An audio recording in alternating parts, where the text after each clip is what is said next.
Hello, fellow followers, and welcome to FanZcene. Today, let's talk a little bit about Michael Myers and the Halloween franchise mythos. With the recent release of the newest Halloween Kills trailer, this one line got me thinking. The more he kills, the more he transcends. Now, I'm curious how this will play out in this new timeline. Throughout the original Halloween timeline, we did get somewhat of an explanation of how or who were involved in turning Michael Myers into the shape of evil. The Halloween holiday is influenced by many things. One of those influences is the Celtic festival of Samhain. In Jack Martin's novelization of Halloween 2, there is an entire prologue set in 500 BC that followed a druid clan preparing for Samhain festivities. Soon a humiliating rejection occurs, and the bonfire festivities get derailed by a teen's murderous vengeance. It culminates in the tribe's brutal form of justice, with the shaman cursing the teen's spirit to roam restlessly on Earth for eternity. The implication that the restless spirit now resides in the body of Michael Myers.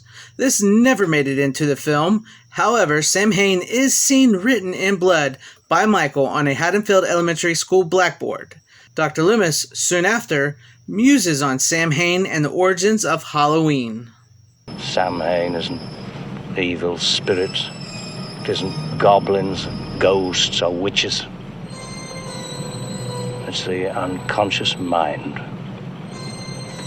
We're all afraid of the dark inside ourselves. This is all but forgotten by the end of the movie. The next hint at the occult or witchcraft having something to do with Michael Myers occurs in Halloween 5, The Revenge of Michael Myers, with the appearance of the thorn rune symbol on Michael's wrist. In the original opening to the film, a character known as Dr. Death was to have found Michael after the events of Part 4. He was to have placed Michael on an altar surrounded by runes and other occult-type things. Then he would have performed a chanting and a ritual and tattooed Michael with the thorn rune. Sadly, all this would end up being cut from the film in favor of a new opening. However, the thorn symbol remained on Michael's wrist. This would then be fully explored in Halloween 6, The Curse of Michael Myers. Do you know why we celebrate Halloween? A long, long time ago, it was a night of great power. When the days grew short, all across the land, huge bonfires were lit. Oh, there was a marvelous celebration, and they dressed up in costumes, hoping to ward off the evil spirits, especially the boogeyman. The movie introduces the Curse of Thorn, the Cult of Thorn, and somewhat of an explanation for why Michael is the way he is. The Curse of Thorn is said to be a constellation that could appear during Halloween. To prevent mass death, the Druid tribes would choose one family to bear the curse. This would require the bearer to sacrificially murder his or her entire family, which would spare the community from plagues or drought. The curse would be granted inhuman strength and immunity from death. Now, depending on which cut of the Halloween 6 you watch, the nature of the Cult of Thorn is different.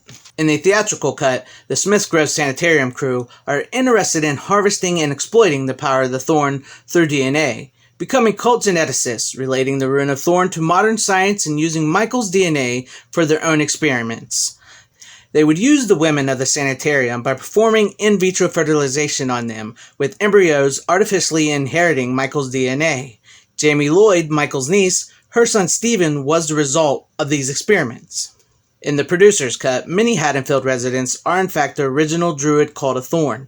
In this version, Stephen is intended to be Michael's final sacrifice. Then the curse would be passed on to Danny, the son of Kara Strode, Laurie Strode's cousin. Of course, both these plots are thwarted by the end of each cut, although the Curse of Thorn is passed on to Dr. Loomis at the end of the producer's cut. So with the line, the more he kills, the more he transcends, and the fact that David Gordon Green and the writers of the new timeline like to throw in nods to the original films, even Halloween 3, Season of the Witch, will the Cult of Thorn make an appearance in Halloween Kills, or will they delve deeper into Samhain and the Celtic rituals of Halloween to explain Michael in a different way? For me, however, I think Michael works best with less explanation. It makes him scarier. Plus, the way Dr. Loomis described him seemed to be all we needed to know. I met this 6-year-old child with this blank, pale, emotionless face. and the blackest eyes, the devil's eyes. I realized that what was living behind that boy's eyes was purely and simply evil.